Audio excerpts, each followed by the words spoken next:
ଜାନୁଆରୀ 24, 1915। ହେ ଭଗବାନ, ତୋ ସମ୍ମୁଖରେ ମୁଁ ବହୁ କ୍ଷଣ ଧରି ନୀରବ ରହିଥିଲି, ଜ୍ୱଳନ୍ତ ଆରାଧନାରେ ପୂର୍ଣ୍ଣ ହୋଇ, ପରମ ଏକାତ୍ମତା ନିମନ୍ତେ ଉନ୍ମୁଖ ହୋଇ, ଅନ୍ତରରେ ନିଜକୁ ଭୁଲୁଣ୍ଠିତ କରି। ଚିରଦିନ ପରି ଆଜି ମଧ୍ୟ ତୁ ମୋତେ କହିଲୁ, ପୃଥିବୀ ଆଡ଼କୁ ଦୃଷ୍ଟି ଫେରା। ମୁଁ ଦେଖିଲି ସମସ୍ତ ପଥ ଉଦାର, ଉନ୍ମୁକ୍ତ, ପ୍ରଶାନ୍ତ ଓ ବିଶୁଦ୍ଧ ଆଲୋକରେ ଉଦ୍ଭାସିତ।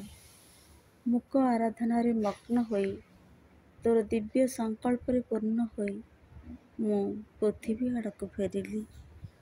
ମା